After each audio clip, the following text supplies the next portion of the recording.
અને જેટલું જોઈએ એટલું આપે. એટલે પછી ખર્ચો એમ કે ખર્ચો મળે અને મતદાન પૈસા આપીને આપણે મત નહીં જોઈતા, ના પાડે. ખાવા પીવાનું આ તો તાલુકા પંચાયત જે ઉભો હોય ને દારૂની ગાડીઓ બધી આવવાની ચાલુ થઈ ગઈ, કન્ટેનર આવી બીજેપી મંગળ છે, બીજેપી ફાળવેલી પૈસા તો એને કોઈએ તો આપ્યા ને. ના પાર્ટી ને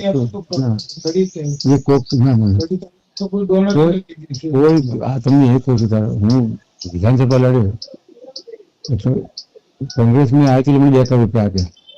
કેટલા? કોંગ્રેસની જાય એટલે બાકી 50 લાખ ઉપર પૈસો નથી આપતા. અને પછી તમારા સગવડ કરી જે કર્યું કરો. દારૂ બાર કર્યું નેતા વાવ ના કશું જ નહીં સાહેબ. આ તમને હું તો એવું માનતો હતો કેટલું બધું ખર્ચો કરતી પણ કશું જ નહીં. અત્યારે તાલુકા પંચાયત જિલ્લા પંચાયતમાં 30 અને 24 28 આમાં લડે છે. એમની જ એમની રીતે સર્વે કરી 3 સભ્યોને 50-50 હજાર આપવાના છે. કઈ 3 ડેલિગેટો લડે છે જે હાવ ગરીબ માંથી આવ્યા હોય 50,000 એ વાપરને આપીને જ મદદ કરે. એ મેં ના પાડી દીધું.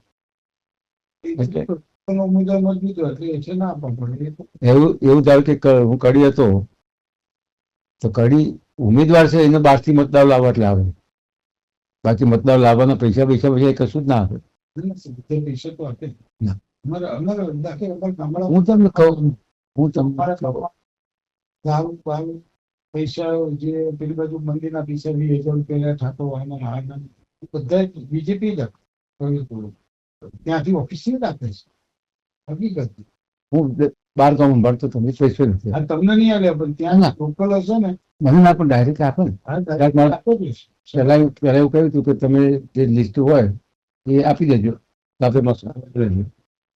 નવીન કાકાનું શું ભત્રીજો પડ્યો ને મોટા નાના બેન છોકરો કોલક ગયા હતા તો કોલક રાખડી વાળા મંદિરનું દુકર તરફનું બેહારે પછી તમારે મંદિર પેલા 4 લાખ રૂપિયા મળ્યા ઉમેદવાર એટલે કે ભાજપમાં લાગે બરાબર.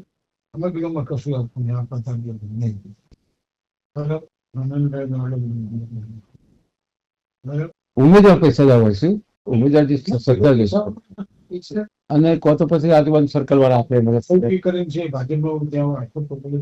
એવા લોકો આપતા ઓફિસ ની લાયક તમને કહું હું પોતે વહીવટ કરું છું. નહીં કદાચ તમારે આ લોકોની બાકી સંગઠન વાળા લોકો એવી રીતે ટાઈપ કરતા જ હોય. દારૂ કન્ટેનર આવી બરાબર અને અજય ગઈકાલમાં લેતો જઈને કે ટોટાવી ગયું વેચવાનું પૈસા મને ત્યાંથી મને મળી ગયો. જે બી આપણા ગ્રુપનો માણસ છે આપણને ભારતીય માણસ આ બધા શું છે કે હવે 2 બધી પીટીઓ કમ્પ્લેટ છે એ પૈસા ઉમેદવાર નહીં આમ તો એ પૈસા પાર્ટી વાળા જ આપ્યા. તમે કોઈ સાહિત્ય બધું મોકલે બધી પત્રિકાઓ ના સુપન તમારે ઘર સુધી ડિલિવરી થઈ જાય. એ બધું થઈ જાય. એ બધું એમની એજન્સી જ હોય છે. એજન્સી પહોંચાડી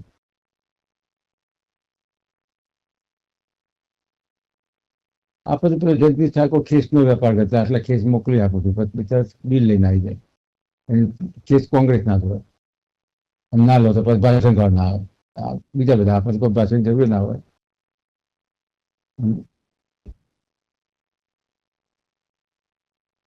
સિદ્ધાર્થ વેપાર કરતો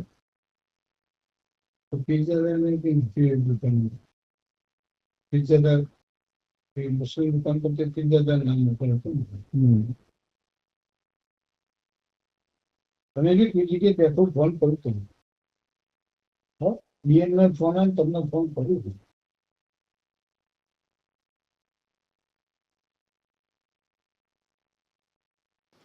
બીજાપુરના ધારાસભ્ય સીએ ચાવડા સાહેબ નો ફોન આવી ગયો. ભૂલથી લાગી ગયો. એ લોકો વાત કરે મને સંભળાય બધી.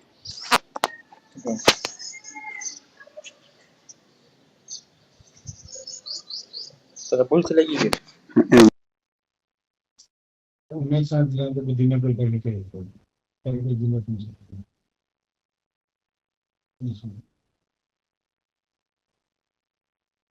એનું કારણ છે ઉમેદવારો બિચારા હોતી હા ગરીબ અને એટલા માટે જ ઉભા હોય છે કાપી બેહાડી દીધી પૈસા મળશે.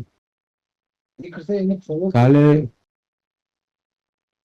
કર્યો. કાલે એક ગેરિતામાં છોકરો રમતો હતો ને 10-12 વર્ષ, કેવું વાતાવરણ તરફ પ્રસિદ્ધિ મૂક્યું. 10-12 વર્ષનો છોકરો રમતો હતો. દિનેશજી સરપંચ છે. એટલે હું તો ઉભો હતો ગાડી રાહ જોઈ. એટલે મને જોયું ને એટલે છોકરો રાજકીય વાત કરવાનો કે આપણે મોટા થઈ છે ને કોંગ્રેસમાં ઉભું રહેવાનું અને પછી આપણે પૈસા મળે. પછી મારા પપ્પાને ઘરે કહેતા બેસી જાવ ને એટલે પૈસા મળે. પછી કોંગ્રેસમાં ઉભું રહેવાનું. હું 10 વર્ષથી 12 વર્ષના છોકરામાં આ મેન્ટાલિટી ઘૂસી છે. એટલે વેણી ખાવાની આઈટમ છે કે વધી જ નથી. પૈસા જોતા હોતા. હાલે ધારો કે ડીડીસી એમને ફોન કરે છે કે સાહેબ પેલા કહું બીજી ના ભાઈ બાજુમાં તો પૈસા મતના પૈસા આપતા નથી. એટલે ધંધો જ બનાવી દીધો. ધંધો જ બનાવી દીધો. અને મોટા માણસો બિઝનેસ કરે. અને અહીંયા શું છે, અહીંયા ભાજપમાં પાર્ટીમાંથી પૈસા નહીં, ધંધો કરે છે. 2 નંબરનો ધંધો કરશે, ખાન ખરી નાખી 2 નંબરના ધંધા કરશે, કેરોસીન 2 નંબરના ધંધા કરશે. ધંધા કરી રેતીનો ધંધો 2 નંબરનો કર્યો, આ કર્યો તે કર્યો. પણ એ અધિકારી સંબંધ રાખીને હપ્તા આપી 100 કમાઈ 50 વાપરે એમ કઈ અધિકારીઓ સુખી કર્યા અને કાર્યકરો સુખી. એટલે ચૂંટણી ઉભાડીએ કોઈ પબ્લિક સેવા માટે ઉભા છે એવું નથી વાત. આના માટે અને જે આગામી 10 વર્ષ સુધી કોંગ્રેસમાં કશું થવાનું નથી. અને એમાં આ છે જીવ અત્યારે ગુજરાત તો ભૂલી જવાનું. હજી તો તાલુકાની સીટો આગળ વંચાય છે. પેલા ગમે તેટલી કોંગ્રેસ હોય તો નીચે તાલુકા પંચાયત નગર પંચાયત થોડી સીટો તો આવતી.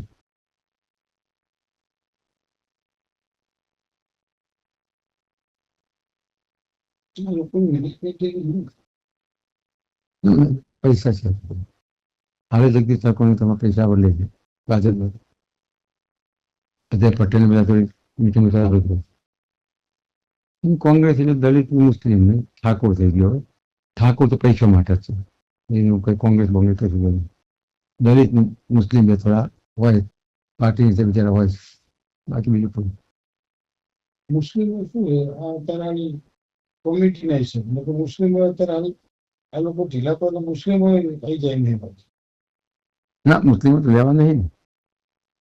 મારે એક પણ ટિકિટ આપણને ના જ ફરી દીધી.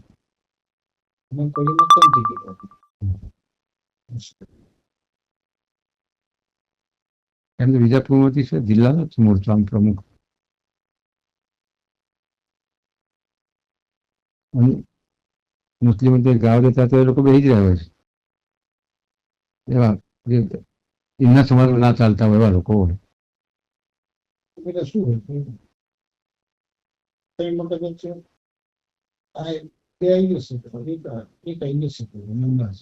વિસ્તાર હિન્દુનો હોય તો આવી જાય અડધા. 100% મુસ્લિમ. અચ્છા. એટલે રાજપુર તાલુકા પંચાયત 2400 મુસ્લિમ. ચાલી જાય તો આજે વંચિત